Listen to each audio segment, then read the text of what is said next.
Honorable members, the House will now come to order. We are gathered today to debate the motion Malaysia should recognize the right to die by legalizing active euthanasia for terminally ill patients. Each side will present their arguments in accordance with the allotted time and rules of procedure. I expect all speakers to maintain decorum and respect throughout the session. I now call upon the Prime Minister to deliver the opening speech for the government. You may begin when you're ready. Thank you, Madam Speaker. Before I advance with my arguments, allow me to clarify the concept before us. Active euthanasia refers to the deliberate act of ending the life of a person who is suffering from an incurable terminal illness. Now, with that understanding, I stand firmly on the side of the government, advocating that active euthanasia should be permitted in Malaysia for terminally ill patients. We believe this policy is justified because it upholds personal autonomy and respects the individual's right to choose. Autonomy in medical ethics refers to the patient's right to make informed decisions about their own body and treatment. Besides, in medical law, the doctrine of autonomy grants patients the right to refuse medical treatment, even when such refusal results in their death. Applying the same principle to euthanasia represents a natural and ethical extension. In the case of Carter and Canada, the court determined that prohibiting assisted dying violates individuals' rights to liberty and security of the person, particularly for those suffering from severe and incurable medical conditions. Furthermore, the court found that these prohibitions may deprive some individuals of life itself, as they may choose to end their lives prematurely out of fear that they will later become physically unable to do so once their suffering becomes intolerable. So, if the patient is mentally competent and informed on their options and voluntarily requests euthanasia, then denying them access may amount to undermining autonomy. Secondly, euthanasia can be a relief from unbearable suffering where palliative care is insufficient. Many terminal patients experience physical and existential suffering that palliative care cannot fully relieve. At the same time, evidence shows that palliative care access in Malaysia remains very limited. A national Malaysian study estimated that 100,000 adults needed palliative care in 2014, and this is projected to rise to 240,000 by 2030. However, our current services cannot meet this growing need. Palliative care is not just for cancer patients. Many people with conditions like heart failure also suffer greatly and need support. When a patient is terminally ill and palliative care is not enough, their pain and suffering are not properly relieved.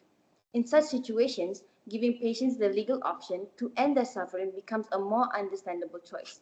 Suffering is not only physical, it includes emotional pain, difficulty breathing, loneliness, financial problems, and loss of dignity. Even with palliative care, many of these problems cannot be fully resolved. For patients who face truly unbearable suffering, a regulated option to end their life should be considered. To conclude, Malaysia should give terminally ill patients the right to die through active euthanasia to uphold patients' autonomy and to relieve them of their sufferings. That'll be all from Thank me. you, Prime Minister. I now call upon the Leader of Opposition to present the opposition's opening case. You may begin. Thank you, Madam Speaker. As the leader of the opposition, I am firmly standing against the legalization of active euthanasia in Malaysia as it will undermine medical trust and professional integrity. The Prime Minister has stated that the right of autonomy in medical principle also includes the right to refusal medical treatment, and this clearly falls on the definition of passive euthanasia. To be clear, passive euthanasia is more likely to be in a different context because it comes from the root of nature to end someone's life rather than depending on the course of such action taken by another party. To begin with, the Prime Minister mentioned someone must be competent and informed as they will have rights to allow such action to be taken to end their life. Another factor we must consider is there must be someone else that needed to do that said action. In other words, another party or person, which in this issue would be the medical practitioner, as this impliedly shows that the patients are not having faith in their knowledge and skills, as this would make them look like not competent and incapable in their own field, because at the end of the day, there will be $1 million question that will haunt the medical field, which is, why spend thousands if you can give up to the ghost? Hence, to highlight the first concern is that euthanasia fundamentally contradicts to the core duty of a doctor as to preserve life, relieve suffering, and promote healing, not to intentionally cause death. As Alexander Scott, a medical professor from Kiel University in a study in 2013, found in the Netherlands, although around 9,000 patients request euthanasia annually, fewer than one-third are approved because in most cases, alternative treatments make life bearable again, or the patient passes naturally before action is taken. This demonstrates that compassionate care, not killing, aligns with true medical ethics. Moving on, the legalization of euthanasia would erode patients' confidence. Philosophers have been debating in the British Medical Journal that the consequences coming from people, especially the elderly, and vulnerable might begin to fear the doctor could see death as an easy solution. Moreover, it would place a heavy moral and emotional burden on medical professionals, forcing them into ethical conflicts that can cause moral injury, burnout, and emotional trauma. Legally, in the case of Pretty against United Kingdom, Diane Pretty, who had terminal motor neuron disease, or we can normally call as brain dead, asked the court to affirm that her husband will not be prosecuted if he helped her and her life. She argued that Article 2 in the term of right to life included a right to die. The European Court of Human Rights disagreed, ruling that the right to life does not include a right to die. The court stressed that allowing assisted suicide could harm medical ethics, weaken trust in doctors, and put vulnerable people at risk of abuse. In short, euthanasia transforms the healer into a killer, destroys the foundation of a medical trust, burdens doctors with moral conflict, and ultimately undermines the integrity of the medical profession and the sanctity of life itself. That's all from me. Thank you. Thank you, Leader of the Opposition. I now invite the Deputy Prime Minister to continue the government's case. You may begin. As the Deputy Prime Minister, I strongly support my Prime Minister that Malaysia should legalise active euthanasia for terminally ill patients. Just now, Leader of Opposition argues that euthanasia destroys medical ethics and trust. But the problem is, does he really understand what medical law really is? Leaving a patient to endure constant, unbearable suffering, is this what medical law really seeks? To answer that question, let me explain the principle. In medical ethics, we always talk about beneficent, doing good, and non-beneficent, which is doing no harm. But forcing someone to live in constant pain causes harm. Don't this depart from the basic principle of medical law? Moving on to my main point, legal safeguards in the context of active euthanasia. Legalizing euthanasia builds strong, multi-layered safeguard precisely to ensure that the principle of beneficent and non-beneficent are protected rather than being abandoned. The first countries in the world to establish proper legal frameworks for euthanasia, Netherlands, which introduced Termination of Life on Request and Assisted Suicide Act of 2001, and Belgium, which introduced Belgium Act on Euthanasia 2002. These laws are strict, regulated systems that protect both patient and doctors, not lose permission to end life. Under this law, euthanasia is only allowed if the patient's request is voluntary, informed, and made while suffering unbearable with no hope of recovery. And an independent doctor must confirm all these conditions before it is being carried out. The Belgium Act is even stricter. The patient must make repeated written requests. There must be a consultation with another independent physician. Every single case must then be reported to a Federal Control and Evaluation Commission for a review. This law proves one thing: euthanasia, when legalized, it is not arbitrary. It is a medical procedure carried out under strict legal safeguards to ensure that the patient choice is informed, voluntary, and free from pressure. It is not a process. It is rooted in compassion but governed in law. In the United Kingdom case of Arthur and HS Trust and Blunt, the House of Lords allowed the withdrawal of life support from a patient in a persistent vegetative state. The judgment affirmed that allowing death in certain circumstances can be morally and legally acceptable when done transparently and under medical oversight. Thus, legalizing active euthanasia in Malaysia is not about promoting death, but about ensuring that compassion, dignity, and accountability coexist within the rule of law to protect both patients and doctors. Thank you. Thank you, Deputy Prime Minister. I now call upon the Deputy Leader of the Opposition to advance the Opposition's responses. You may proceed. Thank you, Madam Speaker. As the Deputy Leader of the Opposition, I stand firmly against the motion to legalize active euthanasia. Madam Speaker, To rebut the arguments made by the Deputy Prime Minister, they praised the strict safeguards in the Netherlands and Belgium, but ignore the truth. Euthanasia, once limited to the terminally ill, now expands to those with depression, disabilities, and even children in Belgium. This is a slippery slope, and the government is inviting Malaysia to take the first step. They also misrepresent the law. The Bland case in the UK dealt with withdrawing life support, passive euthanasia, not active euthanasia, where a doctor administers a lethal injection. The two are entirely different, and the government is either unaware of this or deliberately misleading you. To support our motion, euthanasia directly violates the holiness or sanctity of human life, which holds that every human life has inherent value and that taking an innocent life is never acceptable according to a Judeo-Christian belief. This belief, rooted in our religious and moral foundations, remains crucial to Malaysia's guiding principle. For instance, in Islam, life is considered a sacred trust from Allah. Only the Creator has the authority to give life and to take it. This isn't just an opinion, it is a clear ruling of Malaysia's religious authorities. The 1997 Muzakara of the Fatwa Committee of the National Council for Islamic Religious Affairs decreed that all forms of euthanasia are haram or forbidden. This reverence for life is not exclusive to Islam.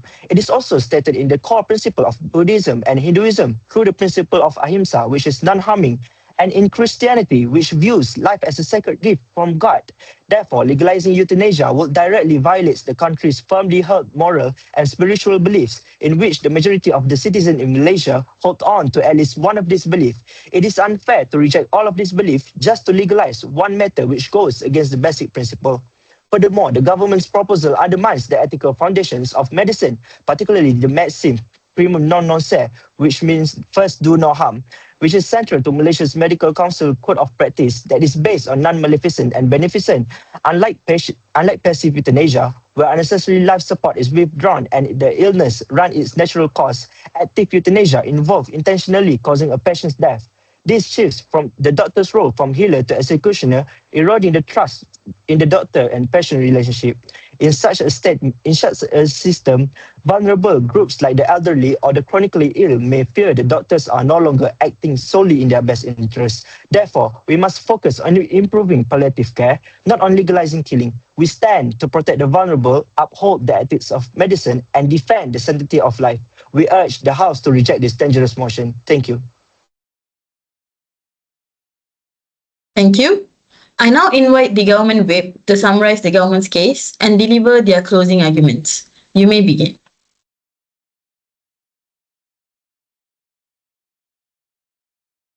Honorable ladies and gentlemen in the room, the main highlight from the government throughout this debate is the importance of patient autonomy. As a nation, we must respect individuals who are aware that they are approaching the end of their lives and wish to exercise their right to autonomy by deciding the timing and manner of their death, and that often requires medical guidance and assistance to do so. This is a matter of personal liberty, dignity, and control over one's body and future. With that also, the nation is able to spare additional costs on healthcare and palliative care, which currently amounts to millions, in maintaining life-prolonging treatments for patients who no longer wish to continue suffering. Legalizing euthanasia allows our medical resources to be directed towards those who truly want to fight for their recovery while giving others the peace they deserve. The opposition highlights the right to life, not death, citing Pretty and United Kingdom. This case is outdated. It also fails to recognize the right to life and the right to liberty are interconnected.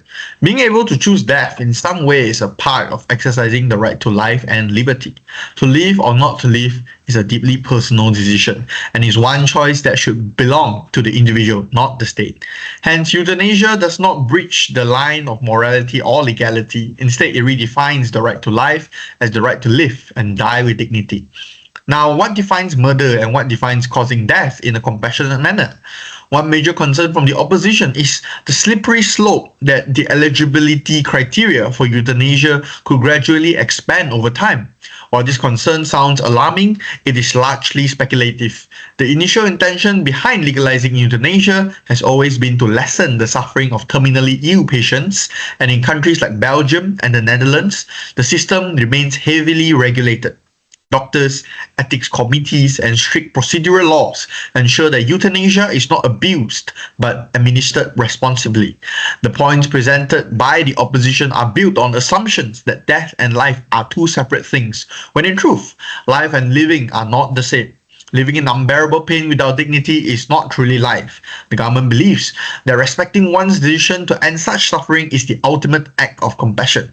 Therefore, we proudly reaffirm our stand. Legalizing active euthanasia upholds autonomy, embodies compassion, and relieves suffering, proving that Malaysia is ready to embrace humanity in its truest sense. Thank you, Government Whip. I now call upon the Opposition Whip to summarize the opposition's case and present the final speech for their bench. You may begin. Thank you, Madam Speaker. Ladies and gentlemen, as the opposition whip, I will highlight the main clashes and reaffirm why we oppose legalizing active euthanasia in Malaysia. The first clash focuses on individual autonomy.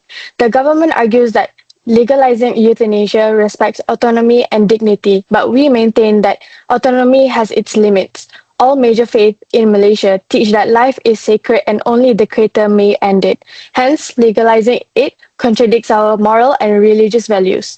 Secondly, the government views euthanasia a merciful act, but real compassion means caring for life, not ending it. Doctors are meant to heal and ease suffering. Strengthening palliative care is the more humane approach. Thirdly, the government claims strict guidelines can prevent misuse, but even with strict laws, the slippery slope is real. Experiences in the Netherlands and Belgium show how boundaries widen over time to non-terminal cases, mental illness, and even minors. This normalizes the idea that some lives are less valuable. Lastly, while the government views euthanasia as progressive, Malaysia's values are rooted in religion, morality, and respect for life. Legalizing euthanasia reflects Western thinking that clashes with our social and cultural values. True progress is improving healthcare and not endorsing death. Therefore, a humane society should relieve suffering without taking life. True compassion means care and support in preserving life until its natural end, not hastening death. For these reasons, the opposition firmly reject this motion. Thank you, Opposition Whip. The House will now proceed with reply speeches. I now call upon the government analysts to deliver their reply speech. You may begin. Honorable members, the government strongly supports the motion that euthanasia should be allowed in Malaysia for terminally ill patients based on three main pillars: autonomy, compassion, and the need to relieve pain where palliative care is insufficient. In medical law, patients have the existing right to refuse life-sustaining treatment even if it results in death. Extending this right to euthanasia is a logical and ethical progression. Allowing euthanasia is not about promoting death, but about honoring autonomy by allowing the competent and informed patients to decide the timing of their death. Legalizing euthanasia in Malaysia is a compassionate choice respecting individual autonomy and dignity. Proper safeguards will eliminate the legal conflicts. It strengthens medical trust by prioritizing patients' decisions. Just remember that ethics, laws, and compassion can always coexist. Thank you.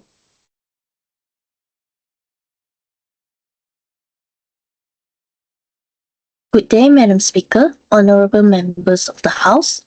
The government's case for legalizing euthanasia stands strong on the principles of personal autonomy, compassion, and the right to a dignified death. We successfully argued that individuals should not, should have the freedom to decide how and when to end their suffering, especially in terminal cases where medical interventions only prolongs pain without improving the quality of our life. So the reliance on autonomy and human dignity aligns with modern human rights values and compassionate healthcare ethics. In contrast, the opposition's argument focused heavily on the sanctity of life and potential abuse, but they lack practical solutions for those that are enduring irreversible suffering. Their stance was overly moralistic, failing to consider that strict regulations and medical oversights can effectively prevent misuse. So while the opposition raised valid ethical concerns, they did not, unfortunately, address the real human suffering that persists under the current prohibitions. Therefore, the government's position remains the more humane and balanced approach, which is upholding the individual's choice while enduring strong legal safeguards to protect against abuse. Legalizing euthanasia, when properly regulated, represents progress towards a more compassionate and right-based society. Thank you. I now call upon the opposition analyst to deliver the final reply speech for this debate. You may begin. Thank you, Madam Speaker. As the opposition analyst, I will now highlight a few key reasons why our side holds the stronger and the more principled stance in this motion. First, we uphold the sanctity of life.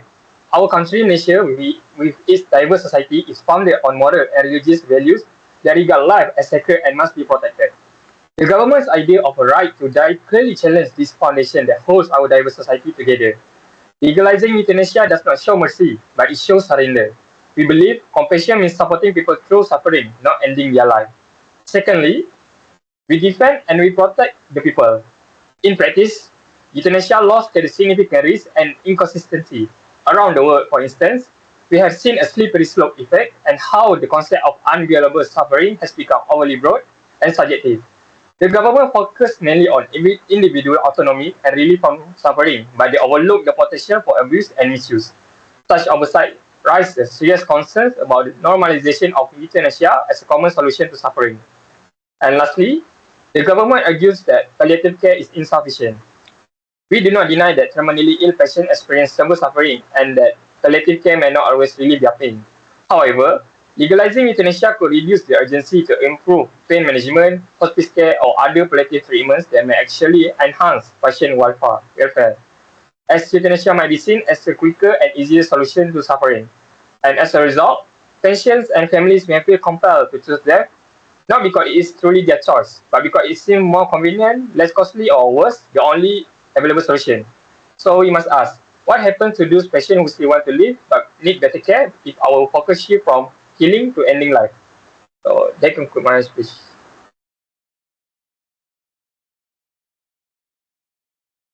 Thank you, opposition analysts. Honourable members, that concludes all speeches for today's debate. I thank all speakers for their contributions and commend the House for maintaining order. The motion is now left for consideration. This House stands adjourned.